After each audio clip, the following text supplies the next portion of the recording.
Bonjour à tous, c'est toujours un plaisir de vous retrouver en ce dimanche. J'espère que vous allez bien. Salut William, ça a pris des couleurs au ski. Salut tout le monde. Salut tout le monde. Bon, du coup, on commence cette semaine. On va prendre un peu plus le lead sur cette vidéo avec William, puisque Jessie est en plein travaux entre les pots de peinture et les plaques de BA13. C'est exactement ça en plus. Il va devoir être un peu plus silencieux cette semaine. Alors, pour commencer les actus marquantes de cette semaine, il y a vraiment eu de très belles actus pour l'écosystème crypto, donc très positif. La première actu, c'est Moody's qui est en train de développer un système de notation pour les stablecoins. Donc ce système, il intégrera jusqu'à 20 stablecoins et les évaluera en fonction de la qualité des attestations sur les réserves qui les soutiennent. Le projet est encore à ses débuts, donc il n'a pas encore été développé. Il faut savoir quand même que Moody's, c'est une agence de notation qui est célèbre, malheureusement et tristement célèbre aussi pour son rôle dans la crise des subprimes, parce qu'elle avait écopé d'une amende de 864 millions de dollars pour avoir à l'époque 2008 pour avoir surévalué la note des titres sur des créances immobilières qui étaient au centre justement de la crise des subprimes. Donc voilà. Moody's a quelques casseroles, mais ça reste quand même une agence de notation qui est célèbre et qui est assez forte. Ouais, on les veut pas en Ensuite, crypto. C'est pour ça qu'ils peuvent rester chez eux. Avec une belle casserole quand même. quelques petites casseroles. Ensuite, il y a l'Union européenne qui a voté une loi pour permettre aux banques de détenir jusqu'à 2% du capital en crypto. Voilà, cette nouvelle directive qui stipule que les banques peuvent détenir un maximum de 2% de leur capital en Bitcoin et dans d'autres crypto-monnaies. Ils ont pas mal de liberté là-dessus. Donc voilà, c'est très positif pour l'écosystème crypto. 2% du capital, il faut savoir que pour les banques, c'est énorme. Donc voilà, encore une avancée supplémentaire dans les crypto-monnaies, notamment au sein de l'Union européenne. Ensuite, on bascule sur une analyse de Goldman Sachs qui a fait une analyse en début de semaine. Et le résultat de cette analyse, c'est que le Bitcoin est le meilleur actif en 2023.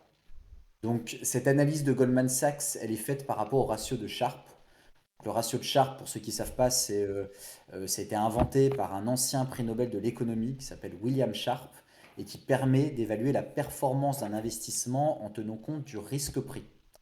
Par rapport à cette étude via le ratio de Sharpe, la conclusion, c'est que depuis début 2023, le Bitcoin est un meilleur actif que l'or, l'immobilier, que les bons du Trésor américain, que le S&P 500, donc le S&P 500 qui est un peu le CAC 40 américain, et aussi du Nasdaq. Donc c'est quand même assez intéressant d'avoir cette analyse de Goldman Sachs.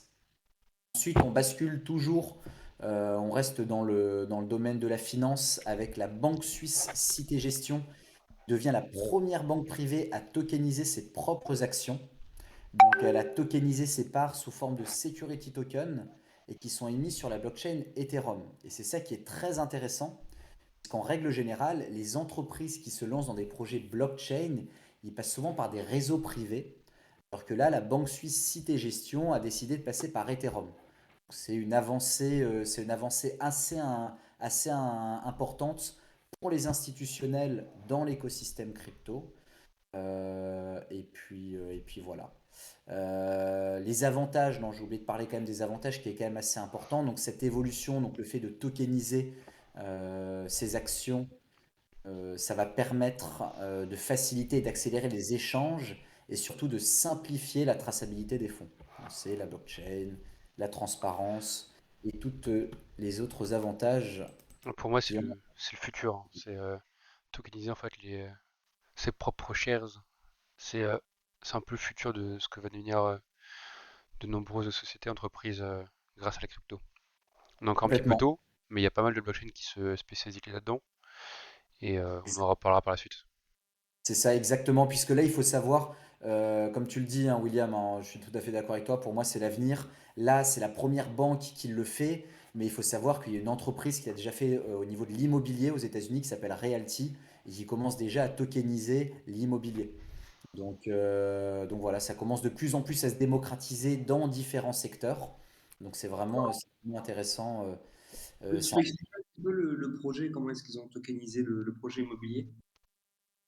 Parce que pardon. tu peux expliquer un petit peu comment ils ont tokenisé? ça permet aux gens d'investir avec des portefeuilles un peu moins importants que d'habitude, puisque là, ils peuvent détenir un. C'est ça dont tu voulais parler? Exactement. Alors, sur Realty, il me semble qu'en fait, tu achètes, donc tu as un bien, tu vas acheter un certain nombre de tokens qui va te permettre d'avoir un pourcentage sur ce bien et derrière, tu reçois des rendements par rapport au nombre de tokens que tu as acheté sur le bien.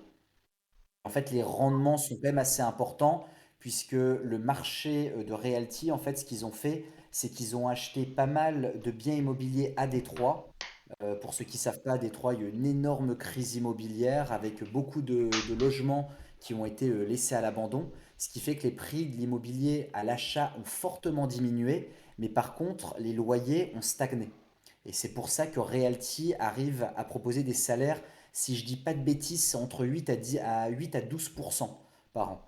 Donc c'est quand même assez énorme, sachant que c'est 8 à 12% par an dans l'immobilier et sans, on va dire, sans le mauvais côté, donc la gestion, etc. et tout ce qui en découle. Ça, Jessie, c'est toi qui es assez calé là-dedans. Tu Effectivement, moi j'ai peux versé, évaluer les galères aussi d'investir dans l'immobilier. on pourra en parler dans un live, ça, il n'y a pas de souci. Je pourrais vous faire un tuto, vos premiers pas en immobilier, avec grand plaisir. Exactement. Donc voilà pour cette news. Et puis ensuite, la dernière de la semaine, c'est de nouveau Amazon, donc qui va lancer un nouveau projet dans le Web3 au printemps. Donc pour rappel, on avait déjà parlé il y a 2 semaines dans notre live, il y a 2 semaines d'Amazon qui s'était associé avec Avalanche pour permettre de prendre en charge l'écosystème Avalanche et toutes ces applications décentralisées. Et ce qui permettait par exemple à un client d'Amazon Web Services de déployer un nœud sur la blockchain Avalanche en quelques minutes et le connecter au réseau. Et donc là, ils vont se lancer dans un nouveau projet Web3. Les axes de développement qui sont ciblés, c'est surtout autour des NFT et des jeux vidéo. Et donc voilà. Donc ils sont en train de se lancer là-dedans. Ils discutent déjà avec plusieurs entreprises crypto. Et les deux qui ressortent vraiment, c'est bien entendu Avalanche, vu qu'ils ont déjà ce premier projet, et Ethereum. Voilà pour les news de la semaine. William, je te passe la main pour l'analyse. Oui, ah oui, et du coup, ce qui devient notre rendez-vous hebdomadaire d'analyse technique en live. Donc aujourd'hui, on va aussi traiter la demande de Lionel qui nous avait demandé de faire une analyse technique sur Solana, bien que j'apprécie pas vraiment le projet et que je porte pas dans mon cœur, j'ai quand même la faire. Euh... Oui, JC? T'as pas Je disais, entendu? excuse-moi, je disais, ça c'est dit, mais je vais couper le micro parce qu'avec le chantier, ça va différent. Alors, pour le BTC, du coup, ouais, j'ai aussi eu vent que à certaines personnes qui parfois ne comprennent pas forcément tout ce qui se dit dans l'analyse technique avec le vocabulaire utilisé, on va essayer de tout expliquer au mieux. On est un peu plus simple. Ok, donc, alors là, vous avez les petits rouges qui représentent du coup en fait la semaine passée et vous pouvez observer que déjà dans un premier temps, bah forcément ça n'a pas non plus trop bougé. En tout cas, c'était pas aussi volatile que les dernières semaines avec ces belles expansions qui arrivaient.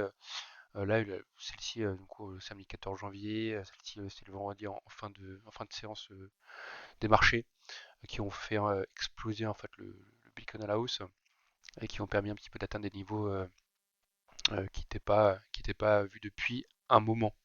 Donc, qu'est-ce qui s'est passé sur les marchés? On va rentrer un peu plus en détail. Il y a des choses qui sont quand même assez intéressantes, surtout sur le premier cercle orange-rouge que vous voyez, que j'ai mis au niveau de l'écran.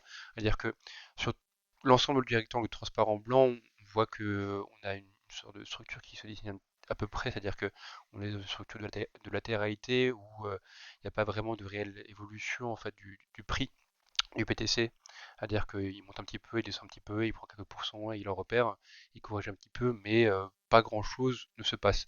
Par contre, ce qui s'est passé du coup sur la séance du mercredi en fin de journée, euh, donc 22-23 heures, on est sur une fin de séance à Wall Street. En fait, ce qui s'est passé, c'est que on a pu voir une grosse accélération du prix du Bitcoin aux alentours de 20h à 21h heure française, heure de Paris. On a vu que on a pu remarquer du coup en fait qu'il a cassé le dernier plus haut. Donc le dernier plus haut, c'est ce qu'on voit juste à ce niveau-là. Donc il se situe au niveau des 23 371. il a cassé du coup ce dernier plus haut pour ensuite réintégrer du coup cette grande zone en fait cette grosse structure en fait visible à l'écran de manière assez rapide 1 heure après. Donc là, on a fait l'analyse en fait à l'écrit dans la newsletter qui va du coup être publiée demain. Mais pour la résumer rapidement, en fait, c'est un petit peu un piège à con, un piège à trader vraiment débutant, dans le sens où ce qui se passe, c'est que en général, quand vous avez un plus haut qui a été atteint, comme ici, il y a beaucoup de traders qui vont essayer en fait de jouer, de trader en fait la cassure de ce dernier plus haut. C'est-à-dire que lorsque le prix en fait va redépasser ce plus haut, donc 23 771, il va le dépasser. Il y a des ordres qui vont s'enclencher, des ordres de trading qui vont faire que du coup il y a plein de gens qui vont partir à l'achat, en buy.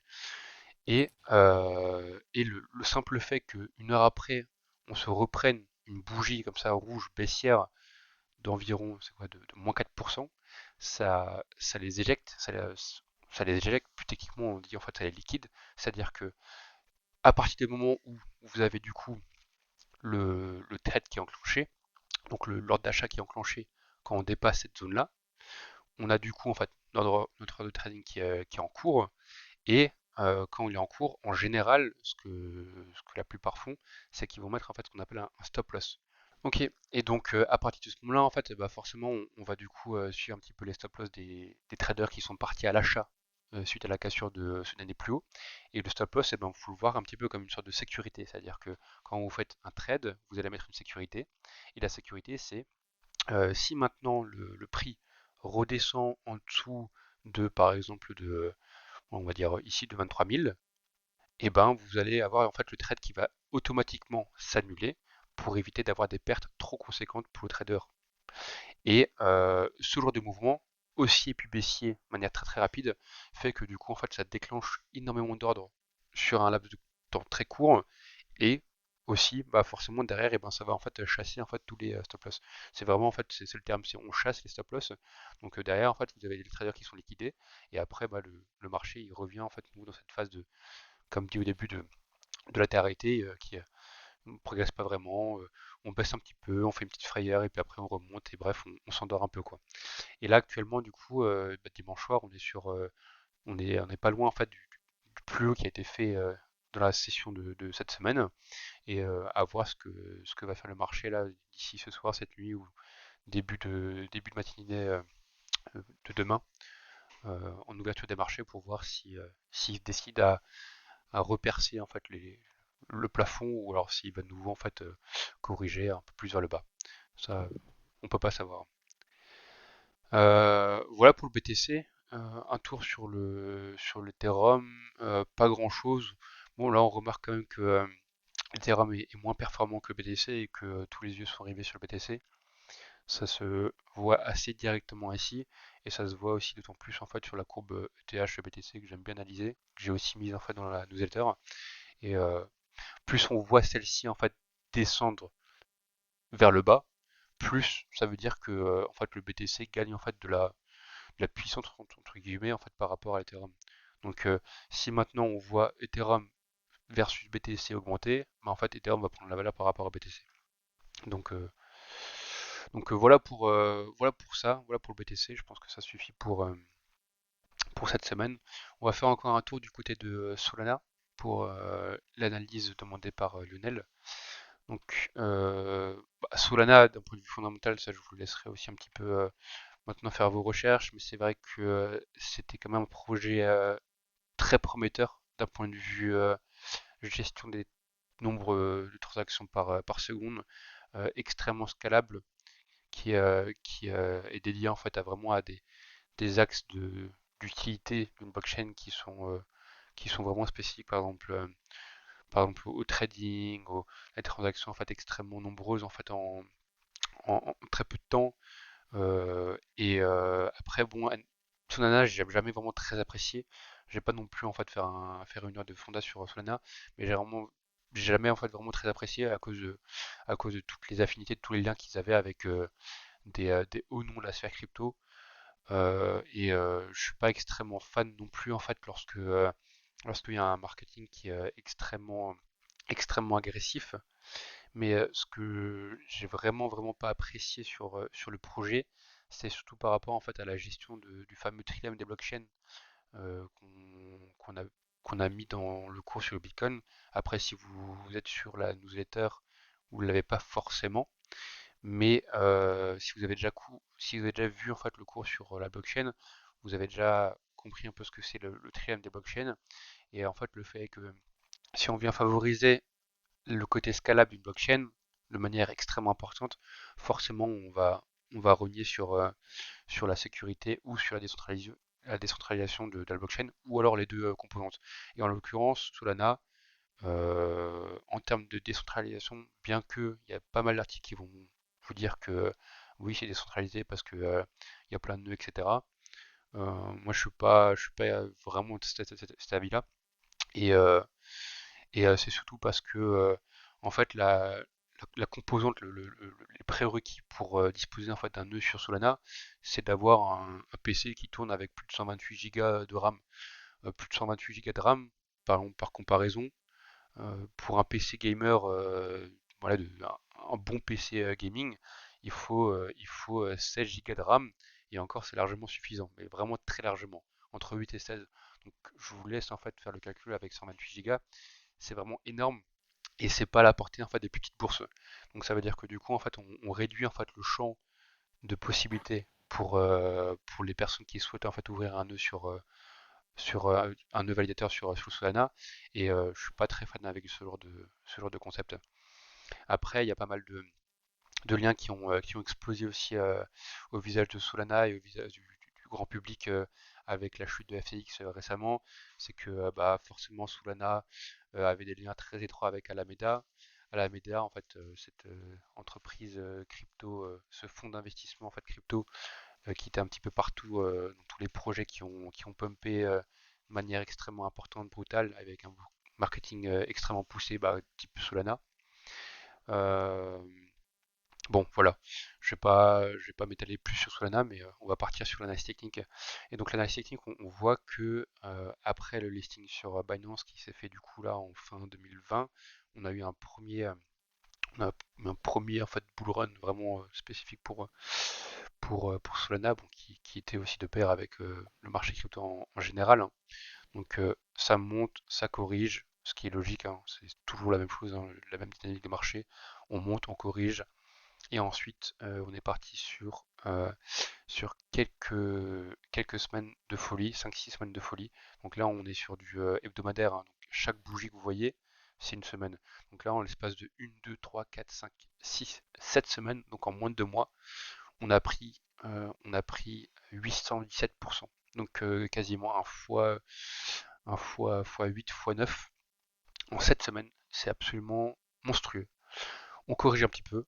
On corrige un petit peu, donc enfin on corrige un petit peu, c'est relatif, hein, parce qu'on perd quand même en fait à moins 45%, ce qui est énorme pour un actif dans le monde traditionnel.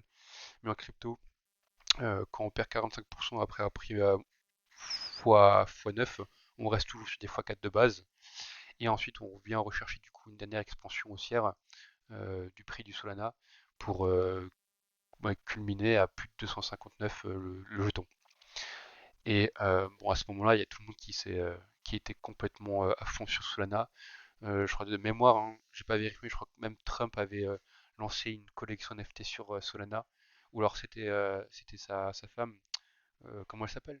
Euh, Bref, on s'en fiche. On s'en fiche.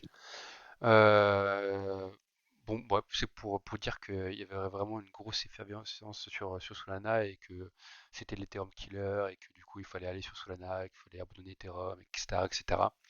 Et au final, au fur et à mesure, une grosse baisse, bon, qui allait aussi de pair avec le marché crypto, hein, je ne dis pas le contraire, hein, c'est évident, mais en l'espace de quelques mois, on a pu voir que la blockchain en fait s'est arrêtée à de nombreuses reprises. Elle s'est complètement en fait arrêtée. La blockchain stoppait, puis elle se faisait redémarrer par l'équipe quelques jours après. Et ça, en fait, c'est encore un signe de plus que je n'irai, enfin, je n'étais pas allé sur cette blockchain et je n'irai pas pour l'instant. En tout cas, ça me semble évident, parce que quand vous avez une blockchain qui se fait stopper Alors que Ethereum et Bitcoin, ça fait des années qui sont en ligne et qui ne sont jamais fait stopper. Vous avez du coup Solana, la blockchain, elle se fait stopper, elle se fait redémarrer quelques heures après. Voilà, c'est pas décentralisé, les nœuds ils sont centralisés, c'est pas ce qu'on cherche dans l'esprit crypto en général. Donc voilà, Melania, c'est Melania Trump qui a construit des NFT. ouais voilà, bref, on s'en fiche d'elle. Et, euh, et du coup, bref, ça a participé aussi au déclin de Solana. Et on se retrouve à des niveaux en fait qui ont été vus en pré-pump, c'est-à-dire avant le gros pump là de 6-7 semaines, donc aux alentours de 25 $. Et bon, le marché en fait pendant 3-4 mois, il a bien stabilisé sur ces niveaux entre 20 et 40 $. Alors là, ce qui s'est passé, du coup, là, ce qui est intéressant à voir, c'est la grosse bougie rouge assez massive, assez complète en fait, qui se trouve juste à ce niveau-là. On va zoomer un petit peu. Donc on est ici. Et ça, bah, ça allait en fait de pair avec ce qui s'est passé sur FTX. Donc les liens ont été dévoilés, les relations entre l'écosystème Solana et puis Alameda, FTX, etc. Et forcément, bah, ça n'a pas plu au prix du jeton de Solana. On a perdu encore moins 68% en l'espace de 4-5 jours. C'est absolument monstrueux, désastreux pour ceux qui avaient mis un billet là-dedans et qui n'étaient pas sortis. On a vu un plus bas aux alentours de 8 $ avant la fin de l'année 2022 pour au final du coup en fait retrouver une croissance en fait de 225% sur depuis fin 2022. Alors qu'est-ce que ça montre en fait le plus 300%? Alors ça veut pas dire qu'il faut remettre un billet dessus, ça veut pas dire que c'est reparti. Je conseille absolument pas en fait d'acheter ou de vendre tel ou tel projet. Pour moi, c'est une réaction logique du marché, surtout quand on fait en fait des plus bas comme ici, hein, des plus bas en fait historiques qui ont pas été vus depuis plus de 2 ans. Bah forcément, il y a des opportunités. Forcément, en fait, bah, c'est de l'achat, de la vente, et puis c'est l'appât du gain. C'est l'appât du gain. Les gens le voient en fait à 8 $, ils essaient de l'acheter, ils surfent sur une vague de quelques semaines. Le jeton en fait prend de la valeur de nouveau parce qu'il y a de plus en plus d'acheteurs qui voient ça et ils se disent bah tiens c'est reparti. On va éventuellement retracer en fait la grosse baisse qui était présente il y a qui était présente en fait sur les 4 enfin qui s'est faite sur les 4-5 jours de novembre. Voilà, bah, comme dit, hein, c'est l'appât du gain et puis on essaie de faire ses billets et puis après de sortir avant que ça recrache. Euh, Maintenant Solana, si maintenant vous voulez vraiment décider de rentrer sur un tel ou tel projet, il faut voir la technique et il faut voir aussi le fondamental. Si vous croyez au fondamental et que d'un point de vue technique on est extrêmement bas, bah, c'est le moment d'y aller, c'est évident. C'est même le meilleur conseil qu'on peut donner. C'est pas un conseil pour acheter, c'est un conseil de réflexion qu'on fait pour n'importe quel actif. Si l'actif en question que vous étudiez, en fait, le fondamental vous paraît excellent et qu'on est sur des niveaux de prix extrêmement bas, bah, c'est pas le moment de vendre, c'est peut-être plutôt en fait le moment d'acheter. Voilà, c'est quand vous êtes en fait à ce niveau-là, c'est pas à ce moment-là qu'il faut se dire bah, on va acheter. Non, c'est plus à ce moment-là où il faut se dire bah soit vous vendez si vous avez acheté plus bas, soit vous restez patiemment tranquille dans votre petit coin et si vous avez pas pu en fait acheter plus tôt et plus bas. Donc voilà pour ça. En tout cas une belle hausse ces dernières semaines de la part de Solana. Bah voilà, c'est un altcoin où forcément c'est beaucoup plus volatile que Bitcoin. Le Bitcoin quand il fait 40%, bah, il y a des projets qui font 200%. C'est pas le seul, hein, Injective Protocol, un projet qu'on aime beaucoup chez Seos, bah, c'est un projet aussi qui a fait 131% en fait, depuis son plus bas. Voilà, c'est les altcoins, donc c'est les coins qui sont pas le Bitcoin, ni Ethereum on va dire, et qui sont beaucoup plus volatiles et qui sont du coup beaucoup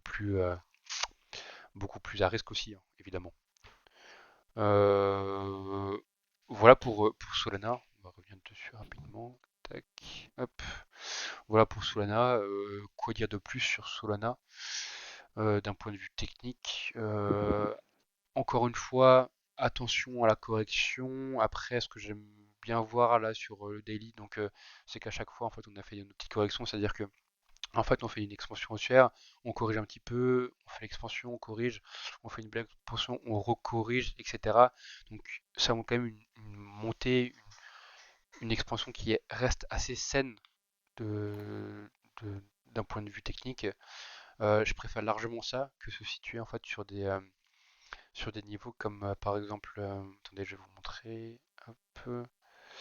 C'est-à-dire que, admettons, hop, on va faire un replay, par exemple ici, tac. Ouais, voilà, c'est ça ce que je vais vous montrer. Là, j'ai fait un replay, c'est une fonction en fait automatique de TradingView qui permet de faire un back, un retour arrière dans le passé. Ça permet en fait aux traders de se tester sur certaines charts, sur certains graphiques. Et en gros, là, quand vous êtes dans une nouvelle expansion haussière comme ici, bah, pour l'instant, en fait, vous n'avez pas eu de correction.